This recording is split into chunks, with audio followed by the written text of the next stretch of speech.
Okay, let's not forget that this segment is brought to you by Lipton Tea and also Voltic Natural Mineral Water. So like I said before the story, we have Dr. Bright Redu from Max International in the studios with us this morning, and he's going to be enlightening us more on menstrual disorders. Doc, good morning. Good morning. How's everything going? Good. How are you? Good. I'm fine. Thank you very much, sir. Doc, what conditions or what are the major causes of menstrual disorders? Well, they've been the causes are classified into three broad categories. We have causes that lead to no menses at all. Okay. So there's no flow, and then you have little flow, and then too much flow. Okay. And then we have also very painful flow that leads to impaired your activities, limit your ability to move about and do what you have to do. So there are several causes. For example, to understand the causes, we need to understand how menses occurs, and there's a hormonal aspect. Then it comes down to the organ aspect.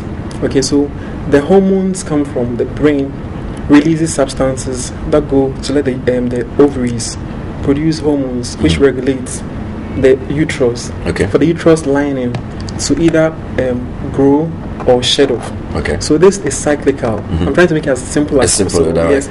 So when there's a problem with the hormonal axis from the brain, the response from the brain down to the ovaries, it can affect menstruation. Okay. And then when there's a problem with the uterus itself and the uterine lining, it can affect menstruation. Right. And then when you have the flow have to come out through the tract. So sometimes there's a problem with development. Okay. Sometimes it's acquired. Some women insert herbs and other things, and it can cause the vagina to close. Right. So when the blood cannot come out to affect menstruation. So the disease are several. Can be from the hormonal axis, can be from the uterus, can be from the outlets. Right. Yeah. Okay. What age range of women would be mostly affected by this?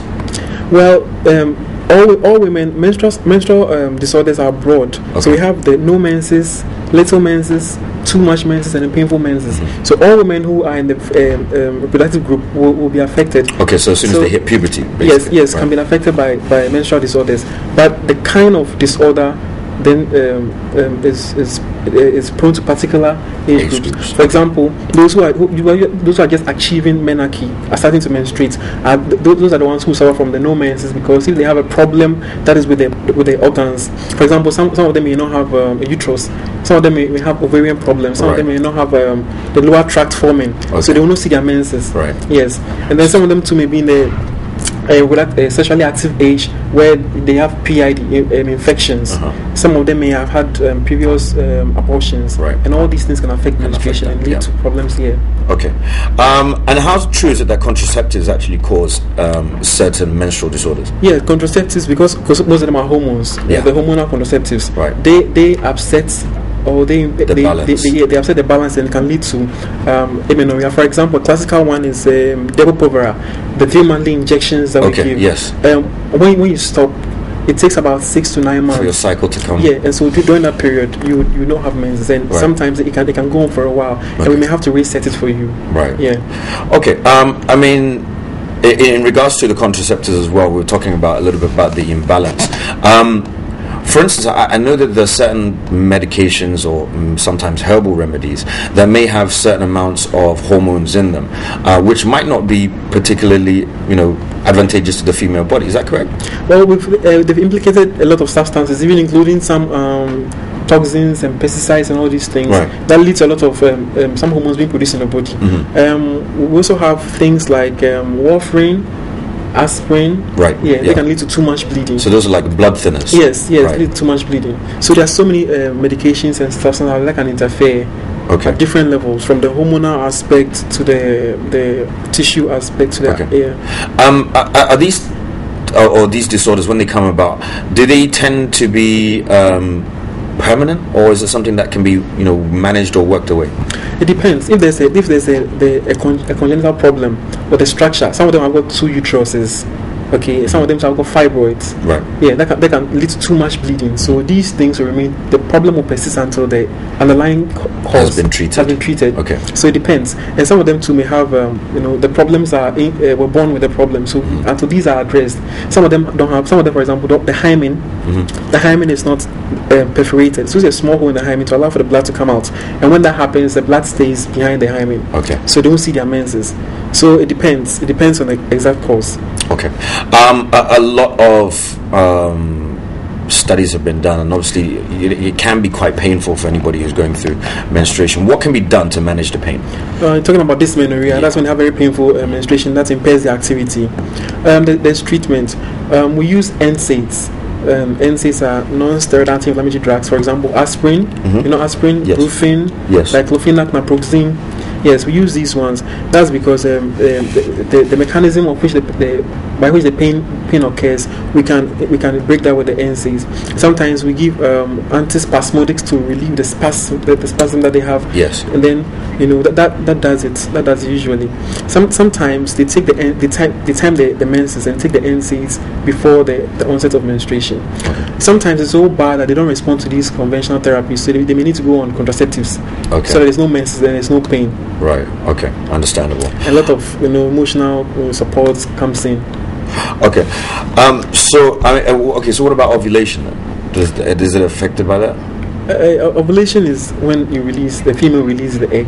Okay. And in a normal 28-day cycle, we expect it to occur around day 14th, with day 1 being the first day of menstruation. Okay. You don't have your menses at that time. It's after the ovulation. If the egg is not fertilized by any sperm, the uterus would have then prepared to receive a baby. But if that doesn't happen, and the egg, perishes, then the uterus then breaks down the lining, and that is shed as a menses. All right. What about the pain from ovulation then? Because apparently it can be quite painful as well. Yeah. The pain from ovulation comes from this. Have you realized that when you run for a long time, you feel pain in your muscles? Yeah. It's the science is that when you start doing a lot of activity, and the muscle requires a lot of oxygen, but unfortunately, it gets to a point that their demand exceed the supply of oxygen. Okay. When that happens, they shunt the path of producing energy from the normal one to the other one. Okay. And then that produces a lot of lactic acid, which causes pain. So the same way in menstruation, the uterus contracts to force the blood out. So it's like an overactive. It forces the blood out. Right. And when there's a lot of contraction, it requires a lot of oxygen, which is not. And that's when you would prescribe the antispaz. Yeah, that helps. Okay. But then one of the main reasons why it does some of the uteruses overcontract is that there's a prostaglandin F2 alpha. There's a substance that is produced, which there's an imbalance in that. So sometimes we try and tilt the balance by giving them these NSAIDs. These NSAIDs block the production of. So hormonal imbalances seems to be like the major underlying factor with most of these. No, for painful menstruation is prostaglandins. Okay. Yeah. All right. Is complete absence of menstruation also a menstrual disorder as well? Yeah, it's a menstrual disorder. That's called amenorrhea. Okay. That is absent menstruation. Little menstruation is oligomenorrhea. Too much is menorrhagia, and then painful is dysmenorrhea. Okay. So these are main categories of menstrual disorders, and they have so many underlying causes. All right. Now, in hearing all of this, obviously there are some young ladies out there who are going to be quite worried. They could be going through puberty at the moment, getting to the point where they might start menstruating themselves. Can any of these disorders be prevented at all? Well, prevention is usually not the way for it. Most of the time, we wait to see them, because you can't screen all females before puberty to see if they have these anomalies. But after age 16, if you have or you don't have breast and pubic hair, and the change that occur during puberty, yes, and no menses, then there's a problem. We need to have a checkup. Okay. Now, Then also things like PID infections. Okay. Sometimes it starts at a lower infection. They may see things like a discharge, offensive smell. It can progress up and go into the tubes. And PID causes painful menstruation. It's one of the causes. What's PID? Sorry, pelvic inflammatory disease. It's an infection that ascends up to the upper tract, the uterus tubes. Sometimes it can lead to complications and block the tubes and cause infertility and other stuff like that. So we need to, for example, treat these infections more aggressively. Sometimes the women are shy. When they start having, they don't want to see the doctor, but we need to, get beyond that barrier and then treat infections seriously. Okay. Now, if somebody's cycle is not quite or is somewhat irregular, is that something that they should be worried about? No, not really. The women who have irregular menses. Last time I checked the data, about only 75% of women have got regular cycles. Okay. Some, it may have changed. Some women don't have regular, and they know if they charted it on the calendar, it never falls within any. Within the same period of time. Yeah. Right. Okay. It's not a problem. But that's not a problem at all. They shouldn't be worried. It's a normal variant. Okay. So with all of these things, as usual, it's best to see a doctor and find out exactly what the issue is. Yes. Okay. So, Doc, before we do wrap up, then what would be your advice to anybody or any young lady who is about about to reach that part of her life where menstruation is going to play a large role? I think education is really key, because I realize that a huge proportion of the women that I used to see in practice, some of them don't understand exactly where the menses comes from. People think that it's dirty blood that must come out every month. So we need to educate that, teach them about the menstrual cycle. Every woman should know about their menstrual cycle, the problems that can come with it. There are leaflets they can read, and then also understand that it's the shedding of the uterus lining when you prepare for a baby and the baby does not come. It sheds off, and that comes out as a menses. And we need to take these things serious. So if you're a young woman, and at 16 you've had pubertal changes, your breasts, you've had pubic hair, other stuff, you've seen other stuff, but you're not having menses, you ought to check. And if you get to that stage 2 and there's nothing at all, 16-year-old, you don't have any breasts, there's nothing, you ought to check. And the mothers should kind of like counsel their daughters, and we need to be very observant with the way our bodies react to stuff. If the menses is painful, we can see a doctor about it. For middle-aged women, the menses is painful, maybe an underlying cause, too much bleeding. I've seen women who bleed too much, and some can bleed for a long time and become very anemic. Some even have cardiac failure. They need to see doctors. It may be something, can be a fibroid, it can even be a cancer underlying there. So too much bleeding too is a problem that we should check.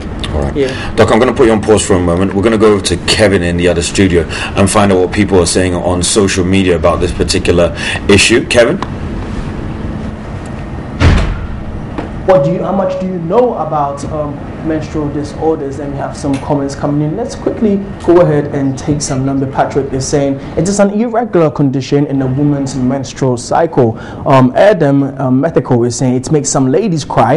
They have abdominal pains and others. Duke Kofi Richard is saying hormonal imbalances may lead to menstrual disorders. Most females resort to the use of unapproved herbal preparations, which should be discouraged. Abubakar Stonebridge is saying it makes our girlfriends act weird. Wow, okay. So let's see. Sally is saying I cry a lot and I don't even feel like seeing anybody. Eating also becomes a big problem during that time. It makes me wish I was a boy. Wow, that's some strong comment there. Let's see some more here. Ishmael is saying I only heard that it's very painful and makes women feel very uncomfortable. Let's see. Zachary is saying it causes emotional disturbance. Let me take a couple more here for this particular subject. Very if I could quickly go up. Excessive intake of pills can delay or alter the menstrual cycle. That's from Kwame Anoche Amwabeng. Let's see. Ernest Selom is saying nature could find a way of telling women they are not pregnant, because menses is a nightmare for some. Just a text message from a mother nature confirming they are not pregnant will be okay. I think that was an attempt at a joke there. So that is it for the comments on menstrual disorders. We'll quickly go back to Benny, Studio C. Need to do so and contribute to our segments. Thank you so much. All right, so Doc, so what would be your advice before we do depart? Ensure that they go and check out any irregularities. Is that the main thing? Yeah. Especially for the excessive bleeding. That's a huge problem. I mean, sometimes it can lead to so many. It can be an underlying cancer. That's huge. I'm sure my boss who trained me was quite happy when I said this. One where they used to see so many. Sometimes they bleed for a long time. They roam about so many places. They need to have a check. Have a scan, have an examination where the doctor goes and look down there and see if there's a problem. Ever so quickly, what's your opinion on these herbal remedies? Because, like you said at the beginning, some people are inserting, herbs and all kinds of things in themselves in order to, try and help with these disorders. Yeah, it's quite sad, but I think it's just misinformation. Because really, some of the problems, we have evidence-based medicine, things that we've studied and we've tried and we know that work. Sometimes they insert the herbs so much that the herbs cause the vagina to close. Wow. Gyneatresia, and it's another problem we have to deal with. I've seen some before when I used to practice in Battle. So we need to really take this aggressively. Women out there, if you're bleeding excessively, you see clots, it's painful, you need to go and have a check. Okay. All right. So that's one of the key things I want to say. I mean, other causes may lead to infertility and other stuff like that, but the bleeding can be quite it can be a malignant cause, a cancer that can lead to loss of life. It's always best to know and get it out of the way. Yeah. So we need to do the checkup. Okay. To see doctors. All right. Thank you ever so much for joining us this morning. This has been Dr. Bright Radio from Max International. Has been discussing menstrual disorders this morning in our health club.